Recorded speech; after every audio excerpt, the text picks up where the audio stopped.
지난해 국내 전체 가구의 절반 이상이 금융 부채를 진 것으로 나타났습니다. 국제신용평가사인 무디스가 한국의 국가 신용등급 전망을 안정적에서 긍정적으로 상향 조정했습니다. 정부가 이공계의 사기 진작을 위해 교육 강화와 일자리 창출 등을 담은 이공계 르네상스 5대 희망 전략을 추진합니다. 오는 5월부터 기존 고금리 학자금 대출을 저금리로 전환해주고 재활 의지가 있는 청년에게는 생활자금이 지원됩니다. 시청자 여러분 안녕하십니까? 센 경제 현장의 최은정입니다. 오늘 코스피 지수는 0.76% 상승하면서 2030선에 바짝 다가섰습니다. 오늘 시장에 대한 분석과 대응 전략은 신한 프라이빗 웨스 매니지먼트 압구정센터의 곽산준 부장님 연결해서 자세히 짚어보겠습니다. 안녕하세요, 부장님. 네, 안녕하십니까. 곽산준입니다. 예, 오늘 증시는 기관의 매수의 상승으로 마감이 됐는데요. 시황부터 자세히 분석해 주십시오. 네, 그렇습니다. 오랜만에 기관이 시장 상승의 역할을 해주었는데요. 특별히 투신권의 매수가 눈에 띄는 모습이었습니다. 기관이 총 1,000억 원을 매수했고 그중에 820억 수준이 투신을 통해서 이루어졌는데요. 이는 펀드 환매가 완화되고 있다는 점을 의미한다 이렇게 볼 수 있겠습니다. 이걸 또다시 뒤집어서 보자면 주식시장의 저점이 향후에 점차 올라갈 가능성이 높다 이렇게 볼 수 있는데요. 왜 그러냐면 사실 2050선 정도 수준에서 투신권이 계속 펀드 환매를 통한 매도로 일관했기 때문에 더 이상 지수가 올라가지 못하는 그런 모습이었습니다. 시장을 짓누르는 역할을 해주었는데요. 과거 같은 경우에는 펀드 매수, 즉 투신권의 매수가 1900대 중반 정도 수준 근처로 떨어져야만 이루어졌는데 지금은 2000선 초반선에서도 투신권 매수가 이루어졌다는 측면에서 보자면 과거보다는 펀드 환매 수준이 상당폭 완화된 것이다. 그렇다면 시장의 주요 매도 세력이 강하게 등장하지 않는 한 과거보다 주가지수의 저점은 올라갈 수 있다 이렇게 보여지는 측면에서 4월 첫 시작을 아주 상쾌하게 했다 이렇게 볼 수 있겠습니다. 또 하나 1분기 실적 발표가 이제 4월부터 시작이 되어지는데요. 1분기 실적 발표뿐만 아니라 2분기에 대한 기대감도 지금 주가에서 반영이 되어지고 있습니다. 바로 대표적인 업종과 종목이 삼성전자 그리고 현대차그룹, 은행, 금융주들이다 이렇게 볼 수가 있겠는데요. 삼성전자는 1분기 실적은 이미 주가에 상당폭 반영이 되어 있습니다만 2분기에도 특별히 실적이 떨어질 것 같지 않다는 이런 분위기에 따라서 오늘 130만 원 턱밑까지 올라오는 그런 강한 모습을 보여주었습니다. 또한 자동차 주식들은 기관들이 집중 매수해주면서 현대차가 3% 이상 오르는 등 강세를 보여주면서 시장 상승을 이끄는 모습이었고요. 은행금융주는 1분기 실적뿐만 아니라 무디스의 한국 신용 등급 전망 상향에 따라서 긍정적인 매수세가 형성되면서 주가가 아주 강한 모습을 보여주었습니다. 예, 한 주 출발이 참 상큼했는데요. 이번 주 체크해 볼 만한 여러 가지 사항들 어떤 것들이 있겠습니까? 네, 최근에 터키의 에르도안 총리가 이란에 가서 이란으로부터 핵무기를 개발할 의사가 없다는 그런 이야기를 받아내었습니다. 그 이후에 국제적인 유가가 안정화되고 있는 그런 모습들을 보여주고 있는데요. 이렇게 될 경우 미국의 휘발유 가격도 안정이 되면서 향후 미국 경기를 짓눌렀던 유가 부분의 그런 압력이 사라진다는 측면에서 보자면 미국 경기의 흐름들이 이번 4월부터는 조금 기대해 볼 만하지 않겠느냐 이렇게 보여주고요. 또 하나 4월에 기대해 볼 만한 체크 포인트는 중국이 소비 촉진의 달을 시행한다라는 것입니다. 이런 소비 촉진의 달 행사를 시작할 때 되면 항상 한국의 소재주들이 상당히 좋은 모습을 보여주었기 때문에 이 부분도 굉장히 관심이 가기 때문에 이 부분 관심을 가지고 체크하셔야 될 부분이다 판단되어지고요. 또 하나는 이제 엔화 약세 추이입니다. 지금 83엔까지 달러당 83엔까지는 약세가 빠르게 진행이 되었는데요. 83엔에서는 좀 주춤하고 있습니다. 만약에 엔화 약세가 빠르게 진행되지 않는다면 한국의 자동차 업체들은 당분간 좀 더 좋은 실적을 낼 수 있지 않겠느냐. 그래서 주가도 추가적인 상승도 가능하지 않겠느냐 이렇게 보여지는 그런 상황입니다. 예, 끝으로 증시 대응 전략 짜주십시오. 네네. 단기적으로는 금일 강세였던 IT 삼성전자 그리고 현대차그룹, 은행주 중심으로 시장이 조금 더 이어질 것이다 이렇게 판단을 하고 있습니다. 그리고 이제 시장이 추가적인 상승, 2050의 박스권을 돌파하면서 2100포인트를 넘기려면 아무래도 그동안 많이 빠졌던 놈들의 반등이 필요한데 바로 중국 관련주들입니다. 중국 관련주들이라고 하면 소재주인, 철강, 기계, 그리고 화학, 정유 이러한 업종들인데요. 이 업종들이 상승을 해준다면 4월 달에 의외로 강한 장을 볼 수도 있겠습니다. 이 부분이 확인되기 위해서는 중국 증시가 개장되는 흐름들을 보셔야 할 터인데요. 목요일부터 중국 시장이 개장이 되기 때문에 이 부분 확인하시면서 중국 시장이 양호한 모습을 보인다면 긍정적인 시황 접근이 가능하지 않겠느냐 이렇게 판단을 하고 있습니다. 예, 신한 프라이빗 웨스 매니지먼트 압구정센터의 곽상준 부장님 통해서 증시 분석과 전략 들어봤습니다. 말씀 잘 들었습니다. 감사합니다.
오늘의 주요 뉴스를 전해드립니다.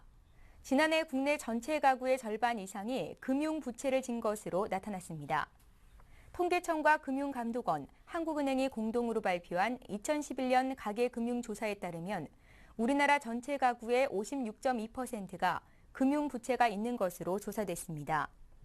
소득 하위 20% 이하인 1분위 소득계층의 부채는 지난해보다 늘었고 목적은 전월세 보증금이나 결혼자금, 생활비 등 생계형이 절반 이상을 차지했습니다.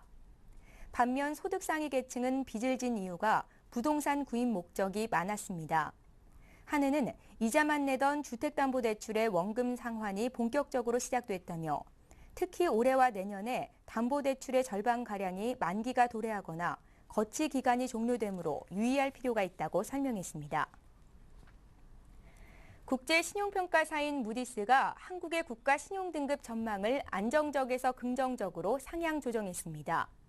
무디스는 한국이 글로벌 금융위기와 유로존 재정위기에도 국가 채무 규모가 안정적이며 재정이 건전하다며 등급 상향 이유를 밝혔습니다. 기획재정부는 한국의 재정 대외 건전성이 유지되고 대북 리스크가 안정적으로 관리되면 신용등급이 한 단계 올라설 것으로 기대했습니다. 현재 한국의 신용등급보다 한 단계 높은 국가는 사우디, 중국, 일본 등입니다. 무디스는 2010년 4월 한국의 신용등급을 외환위기 전 수준인 A1 등급으로 상향 조정했습니다. 정부가 이공계의 사기 진작을 위해 교육 강화와 일자리 창출 등을 담은 이공계 르네상스 5대 희망 전략을 추진합니다. 국가과학기술위원회는 오늘 교육과학기술부와 기획재정부, 지식경제부, 고용노동부 등이 참여하는 범부처 협의회를 열고 이공계 르네상스 5대 희망 전략을 합동으로 수립해 추진한다고 밝혔습니다.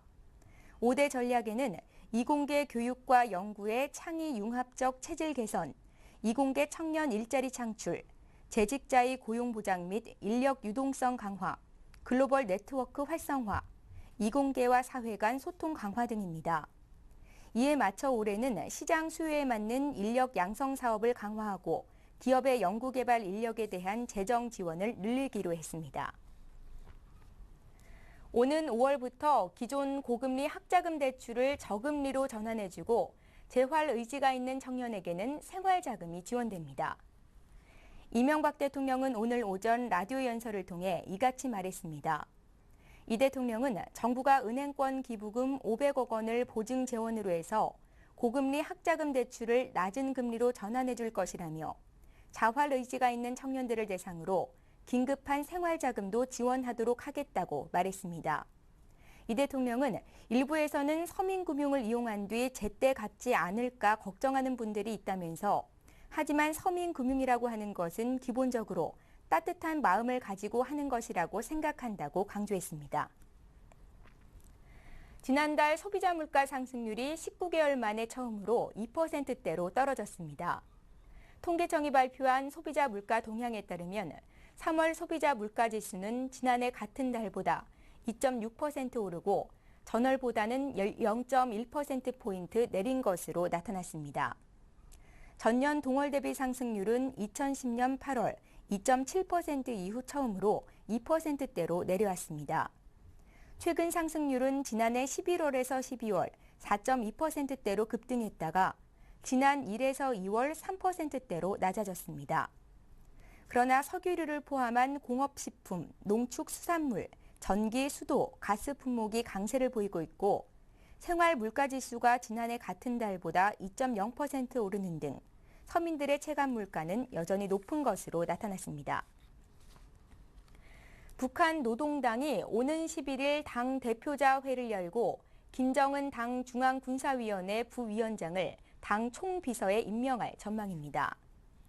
조선중앙통신은 조선노동당 제4차 대표자회 대표자 선거를 위한 조선인민군, 도시군 당대표회들이 성과적으로 진행됐다며 조선인민군, 도, 당대표회에서는 우리 당과 국가, 군대의 최고 영도자 김정은 동지를 당대표자회 대표로 높이 추대했다고 밝혔습니다. 한편 일본 NHK 방송은 북한과 미국이 독일에서 접촉했지만 북한이 미사일 발사 계획을 굽히지 않았다고 보도했습니다. 삼겹살 무관세 수입을 둘러싸고 격렬하게 대치했던 양돈 농가와 정부가 지난 1일 밤에 극적으로 협상 타결했습니다. 자세한 내용 윤홍우 기자 연결해서 들어보겠습니다. 안녕하세요. 안녕하세요. 예, 대한양돈협회가 원래 오늘부터 돼지고기 출하를 중단하기로 했었는데요. 사태가 일어난 원인과 함께 어떻게 협상이 타결이 된 건지 자세히 좀 봐주십시오. 네, 농림수산식품부와 대한양돈협회가 지난 1일 밤 마라톤 협상을 벌인 끝에 당초 7만 톤이었던 삼겹살 무관세 수입 물량을 2만 톤으로 줄이기로 합의했습니다. 이에 따라서 대한양돈협회도 오늘부터 예고됐던 돼지고기 출하 중단을 포기했습니다. 삼겹살 할당 관세 문제가 불거진 것은 지난 3월 정부가 삼겹살에 대한 할당 관세를 연장한 직후부터인데요. 돼지고기 가격이 일부 하락하는 추세에도 불구하고 정부가 수입 삼겹살을 7만 톤이나 무관세로 들여오겠다고 밝히자 양돈 농가가 들고 일어난 것입니다. 실제 돼지고기 도매 가격 현황을 볼 수 있는 축산물 품질평가원의 가격 추이를 보면 킬로그램당 돈육 대표 가격은 지난해 11월 말 6,100원 수준에서 3월 달에 4,300원 수준까지 떨어졌습니다. 지난해 구제역 파동을 겪을 당시 돼지고기 도매 가격은 한때 킬로그램당 7,000원 수준에 육박했으나 지난해 12월부터 가격이 내려가는 추세였습니다. 하지만 정부는 돼지고기 수급 상황이 봄철부터 불안해지고 아직 사육 두수가 구제역 이전 수준을 회복하지 못했다면서 할당 관세의 강행 의지를 보여왔습니다. 예, 정부가 결국 양돈 농가에 양보를 한 셈이 됐는데요. 정부의 할당 관세 정책을 놓고 논란이 커지고 있다고요? 네, 그렇습니다. 최초의 대한양돈협회 등 생산자들은 정부의 할당 관세 연장이 두 가지 측면에서 잘못됐다고 지적해 왔습니다. 첫째는 돼지고기 가격 하락이 지속되고 있는 상황에서 할당 관세를 연장한 것은 국내 생산자만 죽이는 지나친 물가 잡기라는 지적입니다. 둘째는 삼겹살 소매 가격이 비싼 것은 유통업자들이 중간에서 물량을 조절하는 등 장난을 치기 때문인데 애꿎은 생산자들만 할당 관세로 피해를 본다는 것이었습니다. 실제 재정부는 지난해 감사원 감사에서도 할당 관세 적용이 부적절했다며 질타를 받은 적이 있는데요. 재정부의 전년도 할당관세 적용 품목 중에서 두 차례에 걸쳐 할당관세가 적용된 향수나 화장품류 등은 가격이 급등한 품목에 해당되지 않아서 적용 품목 선정이 부적절했다는 것입니다. 정부는 그러나 이번 돼지고기의 경우 할당 관세 요건이 충분하다면서 처음에는 강경하게 반박을 해오다가 양돈협회의 실력 행사에 결국 백기를 들고 말았습니다. 예, 자, 이번 합의 내용을 좀 자세히 봐주시고요. 또 앞으로 발발하게 될 예상되는 문제점 같은 것들이 있는지 함께 봐주십시오. 네, 정부는 결국 할당 관세 물량을 7만 톤에서 2만 톤으로 줄이기로 했습니다. 돼지 농가들도 정상적으로 오늘부터 돼지를 출하하고 있는데요. 정부는 돼지고기 값이 생산비 이하로 떨어질 경우에 대비해서 민간의 자율적인 비축 지원 자금 1,000억 원도 조성하기로 했습니다. 대한양돈협회와 정부가 상시 태스크포스를 구성해서 할당 관세 등 또 수입 물가 상승 등에 공동 대응하자는 내용도 이번 합의문에 담았습니다. 이에 따라 돼지고기 출하 중단에 따른 농가와 소비자들의 피해는 막게 됐지만 정부의 아리송한 할당 관세 운영 정책이 비판을 좀 받고 있습니다. 일단 돼지고기 가격이 떨어지는 상황에서 할당 관세를 연장한 것에 대한 논란이 여전히 계속되고 있고 처음에 할당 관세 연장의 필요성을 강력히 주장하다가 결국 양돈협회의 실력 행사에 물량을 대거 양보한 것도 원칙이 없다는 지적입니다. 일각에서는 지난해 구제역 파동을 겪은 정부가 지나치게 선제적인 물가 정책을 펼치다가 정책 신뢰성을 잃어버렸다는 비판도 나오고 있습니다.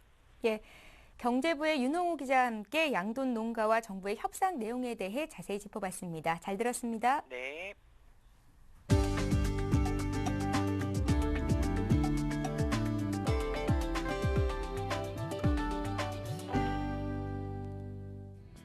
메르세데스벤츠 코리아가 국내 출시 차량 중 가장 작고 싼 준준형급 해치백 모델의 신형 B클래스를 출시했습니다. 이번에 출시한 신모델은 지난 2007년 국내에 첫 선을 보였던 2세대 모델에 이은 3세대 모델로 디젤 엔진으로 출시됐습니다. 신형 B클래스는 신형 1.8리터 직분사 방식의 4기통 디젤 엔진을 탑재했고 7단 듀얼 클러치 변속기를 장착해 연료의 효율성을 높이고 이산화탄소 배출량을 줄였습니다. 이번에 출시된 신차의 가격은 일반형이 3,790만 원, 스포츠 패키지 모델이 4,250만 원으로 책정됐습니다. SK플래닛이 모바일 소셜 서비스 틱톡을 운영하는 매드스마트를 인수했습니다. SK플래닛은 창업자와 주요 주주, 그리고 엔젤 투자자 등이 보유한 매드스마트 지분 100%를 인수하고 흡수합병이 아닌 독립 자회사 형태로 편입하기로 했다고 밝혔습니다.